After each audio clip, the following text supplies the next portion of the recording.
بنفشه مقیم بود. بنفشه مقیم وقتی در کالج موسیقی شهر کلوب در آنجا میخوندم. در آنجا معلمه ما بودم، معلمه فورتپیانو با ما درس میگفتن. بعدا وقتی با کار اومدم باز در اینجا با همراه معلمه کار و فعالیت نمونده ایستاده‌ایم و بسیار یک دوستی خوب و همراه یکم دویت خونده اید؟ البته یک دویت یک جای در جشن فلک با همراه معلمه خوندیم. میتونیم که اون رو یک بار دیگه تکرار اپای بنفشه میتونیم یک بار دیگه تکرار کنیم؟ البته این سرود خیلی بود. آنای ماهی فلک تشنه دیداری تو من، آنا در پشتکی در دیده برخچاری تو من،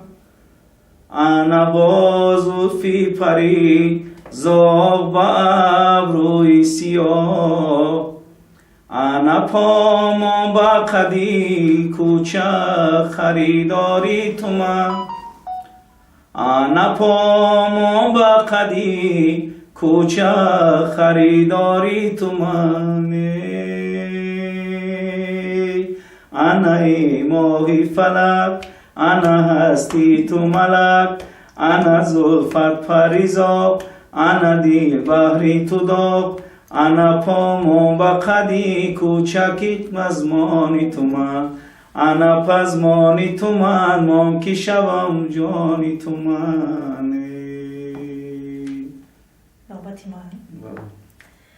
آنا ای رفت از خود پشتکی در جایی تونست، آنا دیل این دیل من مایلی گپ هایی تونست، آنا دیل این دیل من مایلی گپ هایی تونست، آنا دیدم من گل غنچه‌ای قد نوده‌ای به، آنا در پشتکی در نقشی قدم هایی تونست، آنا در پشتکی در نقشی قدم هایی تونست، آنا شب نیمه شب آنا برخیز و بیرم، آنا مجانی تونه آنا پروانی تونه، آنا تو بلحوثی روزی پی یاری دیگر، آنا شاید کی مرا هست طلبگاری دیگر، آنا شاید کی مرا هست طلبگاری دیگره، آنا ای عاشقی من، آنا ای لایقی من، آنا ای داد رسم، آنا فریاد رسم، آنا ای داد رسم، آنا فریاد رسم، آنا فریاد رسم، آنا فریاد رسم. اصلا ایده کی بود؟ ایده استاد اکای رحمت‌الله باشیموف. شعر با قلم نورالله عارف تعلق دارد، یعنی که همین شعر بگم که فرمایشی است خطا نمیکنیم، برای که در برنامه کنسرتی که ما تیاری میدیم با جشن فلک همه نمودی مثلا مضمون و همون خواسته هایی که مثلا از موسیقی از اشعار است اونو بودن با جز مدیحه، یعنی که با جز تویید و استاد من فکر کردم گفتن که یک آهنگ خوبی داریم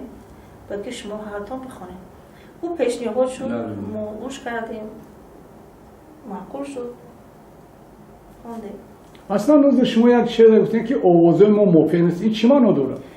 میدونید در موسیقی یک موسیقی نازکیش در چی است که هر یک انسان رویش و همون تاکتیک و همون صدا پرده و همون دیاپازون، یعنی که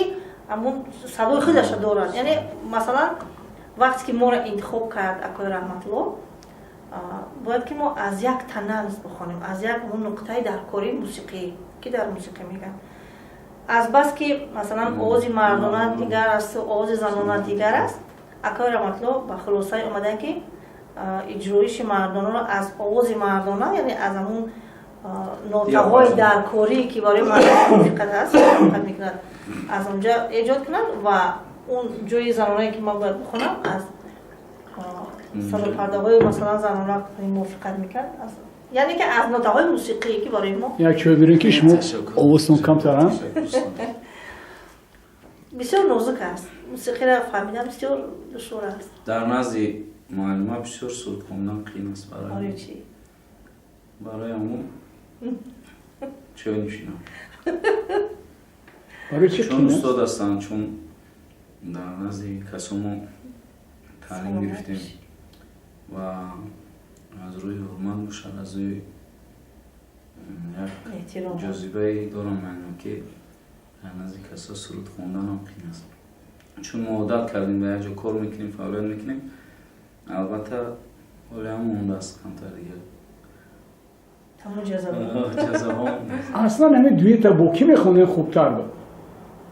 من یک وقت با اکای رحمت‌الله گفتم که اکای رحمت‌الله یعنی استاد عزیز چی میشود که همین دویت رو یعنی جای زنانه شو با اون نفری که مثلا سن سالش جوان‌تر است نسبت مثلا ما اون کسی اجرا کند اکای رحمت‌الله گفتن که نه شما باید اجرا کنید برای چی؟ یعنی که آوازهایمون موافقت کرد بعضا مثلا دویت‌هایی هست که آواز موافقت نمیکند و اون شینه هم نیست و گوش فوره هم نیست چون که مثلا متا در تنی مثلا انسان زیبنده است علمی سرود در تنی علم هنرمند بود که علم زیبنده باشد شما از کدوم تناوز خوندید؟ از من لام از من ریمینو اینجا باز یک گزارش دارد که ما وقتی سرود تیار کردیم سال 2000 خطا نکنم 2021 بود و من در یک صدمه بسیار یک صدمه وزین دچار شدم تقریبا یک سال من در بیماری بودم و این کنسرت هم ما باز با یک استانی انسامبل گنجینه خواندم در اون کنسرت من اشتراک نکردم البته نصیب نبود است و باز خدا را شکر که صحت شدیم باز با کار رفتیم باز در سال 2023 با معلمه خوندیم شده هم 23 خوندیم هم 24 باز نیت دارم که همیرا با تئوری ثبتی رادیویی ثبتی تلویزیونی ثبت کنیم و هر شما سلامت باشین زنده باشین در امان خدا باشین خدا مددگار شما تشکر برای دعوتتان